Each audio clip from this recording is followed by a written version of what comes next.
Assalamualaikum warahmatullahi wabarakatuh. Jumpa lagi dalam materi analisis SWOT yang merupakan satu metode menganalisis yang materi ini disampaikan untuk kelas 11 mata pelajaran produk kreatif dan kewirausahaan atau PKK. Anakku sekalian, ya perlu kita ketahui bahwasannya definisi dan fungsi analisis ya pada era digital ini tentunya untuk memulai sebuah bisnis bisa dibilang tidak terlalu sulit. Ya, ini didukung oleh perkembangan teknologi yang semakin pesat. Anak-anakku, selain itu metode analisis kelayakan bisnis juga sudah banyak berkembang. Salah satunya adalah analisis SWOT ini.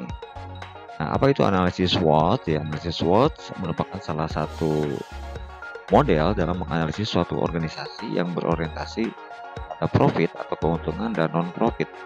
Dengan tujuan utama adalah untuk mengetahui keadaan organisasi tersebut secara lebih komprehensif. Juga metode ini adalah merupakan metode perencanaan yang strategis yang digunakan untuk mengevaluasi ya baik kekuatan, kelemahan, peluang maupun ancaman dalam suatu proyek atau suatu spekulasi dalam bisnis. Kemudian maksud dari analisis SWOT yaitu yang pertama adalah strength. Yang pertama adalah strength atau kekuatan yang merupakan faktor dari orang atau perusahaan yang sangat membantu mencapai tujuan. Ya, di mana situasi ini atau kondisi ini merupakan kekuatan yang dimiliki oleh perusahaan atau organisasi yang bisa memberikan pengaruh positif pada saat ini ataupun di masa yang akan datang. Nah, ini seperti kelebihan apa yang akan dimiliki oleh perusahaan, apa yang membuat perusahaan tersebut lebih baik dari perusahaan lainnya, keunikan apa yang dimiliki oleh perusahaan, dan lain sebagainya. Ya, kemudian yang B-nya adalah weakness. Ya, di mana weakness ini merupakan faktor dari orang atau perusahaan yang memperlemah mencapai suatu tujuan, atau juga bisa dimaksud merupakan kelemahan yang dimiliki oleh perusahaan atau suatu organisasi yang bisa memberikan pengaruh negatif pada saat ini ataupun di masa yang akan datang. Nah, biasanya analisis ini dapat diisi atau menggunakan sebagai berikut. Misalkan, apa yang dapat ditingkatkan dalam perusahaan tersebut? Apa saja yang harus dihindari oleh perusahaan tersebut? Ya, kemudian faktor apa saja yang menyebabkan kehilangan penjualan atau perusahaan tersebut. Nah, ini adalah kelemahan-kelemahan. Kemudian yang C adalah opportunities atau peluang, di mana merupakan kondisi eksternal yang memberikan peluang untuk mencapai tujuan. Nah, anakku, ya opportunities juga bisa merupakan situasi atau kondisi yang merupakan adanya peluang atau kesempatan di luar perusahaan atau organisasi, bisa memberikan peluang untuk berkembang di kemudian hari. Ya, kira-kira seperti ini. Kesempatan apa sih yang dapat dilihat oleh perusahaan? Kemudian juga kita bisa melihat opportunities-nya atau peluangnya, perkembangan atau tren yang sejalan dengan perusahaan tersebut. Jadi opportunities dengan cara melihat peluang yang ada di sekitar kita. Kemudian yang D, threat, bahkan kondisi dapat merusak atau mengancam tujuan dari perusahaan. Nah, threat ini seperti ancaman ya, merupakan ancaman apa yang mungkin akan dihadapi oleh perusahaan yang bisa menghambat laju perkembangan dari perusahaan tersebut. Nah, kira-kira kita bisa melihat ke depan hambatan apa yang akan dihadapi sekarang atau masa datang, kemudian apa saja yang dilakukan oleh pesaing perusahaan-perusahaan, kemudian perkembangan teknologi apa yang menyebabkan ancaman bagi perusahaan tersebut, dan lain-lain. Ya, itu adalah strength, kekuatan, weakness, kelemahan, opportunities, peluang, threat, dan ancaman. Nah, kemudian analisis SWOT itu dipergunakan untuk apa saja?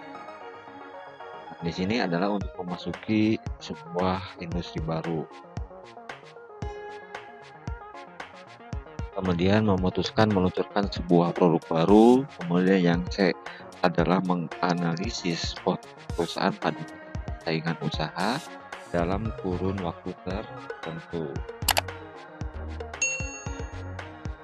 Kemudian yang D, melihat sejauh mana kekuatan atau kelemahan dari perusahaan. Kemudian yang E adalah membuat keputusan ketika memecahkan masalah yang akan terjadi yang berkaitan dengan ancaman dan peluang yang muncul. Jadi analisis SWOT ini memang harus dipergunakan terutama untuk memasuki atau melihat industri baru dan lain-lainnya.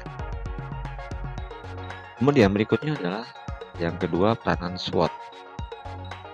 Ini ada paparan bahwasannya peranan SWOT ini adalah merupakan bagian dari analisis manajemen risiko dan hubungannya dengan manajemen pengambilan keputusan. Dengan menggunakan SWOT sebagai dasar analisis perusahaan, maka diharapkan dapat dimungkinkan sebagai model yang representatif dalam menganalisis manajemen risiko perusahaan, termasuk memberi masukan dalam pengambilan keputusan. Ya, jadi kita sebelum melakukan suatu kegiatan usaha, kita harus bisa menganalisis yang daripada menganalisis manajemen risiko usaha. Kemudian faktor-faktor eksternal dalam perspektif SWOT ya, eksternal maupun internal. Di sini ada dua. Yang A adalah faktor eksternal adalah mempengaruhi terbentuknya opportunities dan fit ya.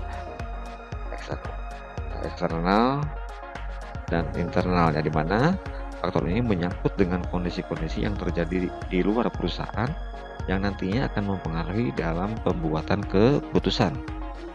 Nah, faktor ini mencakup lingkungan industri dan lingkungan bisnis makro ya, seperti makro ekonomi, politik, hukum, teknologi, kependudukan, dan sosial budaya. Dan analisis SWOT juga ini mempengaruhi kesempatan dan adanya ancaman juga. Kemudian bagaimana halnya dengan faktor internal? Ini bisa mempengaruhi terbentuknya strength dan weakness ya, akan mempengaruhi kekuatan suatu perusahaan dan kelemahan daripada suatu perusahaan. Ya, faktor ini yang kondisi yang terjadi dalam perusahaan yang nantinya mempengaruhi terbentuk pembuatan keputusan. Faktor internal ini meliputi semua macam manajemen fungsional, mulai dari pemasaran, keuangan, operasi, sumber daya manusia, penelitian dan pengembangan.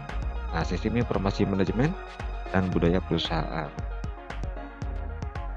Nah, kemudian yang keempat, analisis SWOT dalam kaitannya dengan usaha bisnis retail ini merupakan salah satu contoh ya penggunaan analisis SWOT dalam bisnis retail ya. Contohnya di sini toko sembako atau toko kelontong atau warung-warung kecil. Nah, kita akan bisa melihat menganalisis dari faktor kekuatan toko sembako. Ya, yang pertama mungkin kekuatan yang kita miliki adalah produk sembako adalah produk yang dibutuhkan oleh semua orang. Itu bisa menjadi kekuatan. Kemudian juga kita mempunyai tokonya di tempat yang strategis, ramai, mudah dijangkau, tahan parkir luas dan seterusnya. Kemudian kekuatan kita bahwa toko sembako yang akan kita dirikan ini produknya sangat lengkap. Nah, kemudian yang keempat, walaupun harga pokok naik karena bahan pokok sangat dibutuhkan, itu berarti mempunyai menjadi kekuatan bagi kita. Kemudian yang kelimanya adalah jumlah karyawannya yang dilibatkan itu sedikit. Kemudian kelemahannya, selain kita berbicara kekuatan, kita harus juga menyadari ada kelemahannya. Apa itu kelemahannya? Nah, ini kadang-kadang kalau kita melakukan kesalahan dalam pelayanan, itu bisa juga menghilangkan kepercayaan daripada konsumen. Kemudian yang juga kedua, banyak usaha yang sama sehingga dapat menarik konsumen. Kenapa? Dengan semakin banyaknya yang sejenis juga konsumen kapasitas menjadi pemilih. Kemudian yang ketiga, kelemahan yang kita sadari adalah kita mempunyai lahan ya. Tempat usaha kita kecil, gudang penyimpanan juga enggak. Kemudian bagaimana kesempatan usaha di toko sembako? Oke, selama ini bisa memberikan keuntungan yang cukup. Kemudian prospek dan peluangnya cukup besar selama manusia atau orang-orang membutuhkan bahan pokok yang banyak dicari, itu merupakan kesempatan buat menjalankan usaha toko sembako. Kemudian yang ketiga, seiring dengan omsetnya bertambah, maka potensi penjualannya juga akan semakin naik dan otomatis keuntungan yang kita dapatkan juga akan semakin besar. Kemudian ancaman itu biasanya datang dari para pesaing. Dan persaingan dalam pemasaran juga semakin meningkat.